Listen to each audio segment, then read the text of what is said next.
नमस्कार साथियों, मैं हूं अनूप वर्मा, चेयरमैन प्रदेश युवा Congress Chhattisgarh ITN social media. आज हमारे नेता राहुल गांधी जी का जन्मदिन है और इस अवसर पर मैं उनके जीवन के कुछ अनछुए पहलुओं को संक्षिप्त में बोलना चाहूँगा।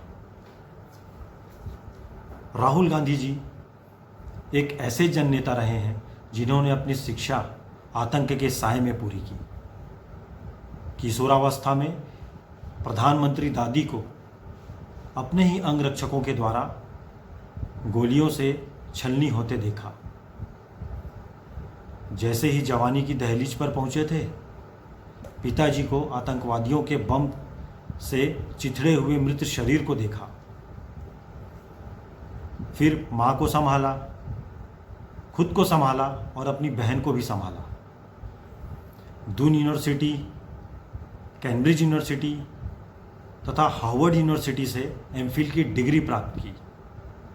फिर राहुल गांधी ने राजनीति में आने का फैसला किया।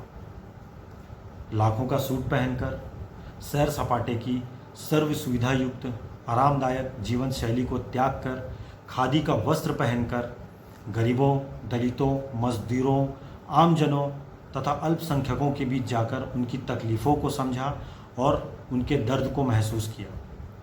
मनरेगा में कार्य करने वाले मजदूरों के कार्यस्थल पर जाकर फावड़े से मिट्टी खोदकर, धमेले से मिट्टी ढोकर, जहाँ एक और उन्होंने मिट्टी की सौंधी खुशबू को महसूस किया, वहीं मजदूरों के पसीनों को जीवंत महसूस किया। राजनीति में राहुल गांधी जी आम जनता से पार्टी के संबंधों को लेकर हमेशा सजग रहे हैं। चाहे वो पार्टी की ज़मीनी पकड़ की बात हो, चाहे वह पार्टी के आंतरिक लोकतंत्र की बात हो, राहुल जी हमेशा इसके समर्थक रहे हैं। राहुल जी को गांव की सादगीपूर्ण जीवन शैली से बहुत लगाव रहा है। वो अंतिम पंक्ति में खड़े हुए हर व्यक्ति की चिंता करते रहे हैं। उनके घर जाना, उनके घर जाकर खाना खाना तथा उनकी झोपड़ियों में रात गुजारने से भी उन्हें कभी गुरेज नहीं रहा। राहुल गांधी ने पहले युवा कांग्रेस का प्रभार अपने हाथों में लिया, फिर युवा कांग्रेस तथा NSUI के आंतरिक लोकतंत्र को मजबूत किया। फिर जब वो अखिल भारतीय कांग्रेस कमेटी के अध्यक्ष बने, तब वो दशकों पुरानी परंपरा को तोड़ते हुए विधायक पद के उम्मीदवारों के चयन का अधिकार प्रदेश कांग्रेस कमेटी को देकर शीर्ष नेतृत्व के अधिकारों का विकेंद्रीकरण किया। चुनाव प्रचार की परंपरागत शैली को भी बदला। जनसभाओं के साथ साथ अनेक वर्गों के लोगों के साथ बातचीत, जैसे व्यापारी वर्ग, शिक्षा वर्ग, स्वास्थ्य से जुड़े हुए लोग, विद्यार्थी, महिलाएं, सामाजिक जनप्रतिनिधि आदि सभी से बात करके उनकी समस्याओं को समझकर उनके अनुरूप राज्यों में होने वाले विधानसभा चुनावों में घोषणा पत्र की तैयारी करवाई। इससे पहले हमारे देश में इस तरीके का रिवाज नहीं था। इसका लाभ पार्टी को छत्तीसगढ़, मध्य प्रदेश, कर्नाटक, गुजरात, हरियाणा, पंजाब, पौंडीचेरी, झारखंड व महाराष्ट्र में मिला।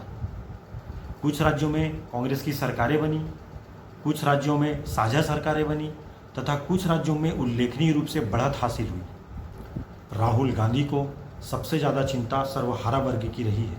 इसका सबसे बड़ा उदाहरण मनरेगा कार्यक्रम है। मनमोहन सिंह सरकार के कार्यकाल में इसे लागू किया गया।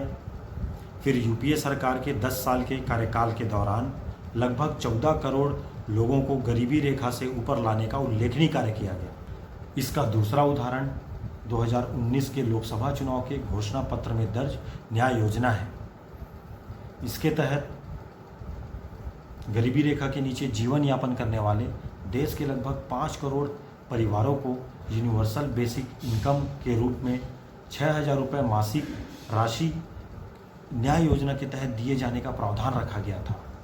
राहुल गांधी जी किसानों के खस्ता हाल को लेकर भी चिंतित थे और उनके बैंक के कर्ज को माफ़ करना उनकी प्राथमिकता में शामिल थी। इसी के तहत जिन जिन राज्यों में कांग्रेस की सरकारें बनी, राहुल गांधी जी के पहल पर उन राज्यों में किसानों का कर्जा माफ़ किया गया। राहुल गांधी अन्य नेताओं की तरह फर्जी डिग्रीधारी भी नहीं है, वे उच्च शिक्षित हैं। यही कारण है कि वो विश्व भर के अनेक विशेषज्ञों, जैसे टेक्नोलॉजी के क्षेत्र में हो, अर्थशास्त्र के क्षेत्र में हो, उद्योग के क्षेत्र में हो, वित्त के क्षेत्र में हो, चाहे शिक्षा के क्षेत्र में हो, वे लगातार उनसे चर्चा करते रहते हैं और देश के कल्याण के लिए उन सभी योजनाओं को लागू करने की उनकी महती योजना भी है। देश का MSME सेक्टर, जो कि भारतीय अर्थव्यवस्था की रीढ़ की हड्डी भी है और 21 करोड़ लोगों को रोजगार देने वाला एक सेक्टर भी है, लॉकडाउन की वजह से इन सेक्टरों की कमर टूट चुकी है। राहुल गांधी जी उनकी पीड़ा को भली भांति समझते हैं, इसीलिए वो लगातार डायरेक्ट कैश ट्रांसफ़र के माध्यम से उनकी मदद के लिए केंद्र सरकार पर दबाव बनाए हुए हैं। इसी प्रकार GST व नोटबंदी की गलत नीतियों के कारण बंद पड़े छोटे छोटे उद्योग और व्यवसायियों के लिए भी वो लगातार सरकार को घेरते रहे हैं। लॉकडाउन के दौरान लाखों बेरोजगार लोगों को वो उनके हाथों में सहायता राशि के रूप में कुछ नकद देकर उनकी क्रय शक्ति को बढ़ाने के लिए सरकार को सलाह देते रहे हैं। लोगों की क्रय शक्ति बढ़ने से बाज़ार में मांग बढ़ेगी और फिर सप्लाई के भी रास्ते खुलेंगे, फलस्वरूप उत्पादन भी बढ़ेगा और इसी प्रकार से देश की अर्थव्यवस्था का बंद पड़ा पहिया फिर से चल पड़ेगा। राहुल गांधी की इसी नीतियों के तहत छत्तीसगढ़ की कांग्रेस सरकार ने राजीव गांधी न्याय योजना के माध्यम से लोगों तक डायरेक्ट कैश पहुंचवाया। तो ऐसे दूरदर्शी विचारों के हैं हमारे नेता राहुल गांधी। मुझे गर्व है कि वो हमारे नेता हैं और मैं कांग्रेस पार्टी का एक सच्चा सिपाही हूँ। जय हिंद, जय भारत, जय छत्तीसगढ़।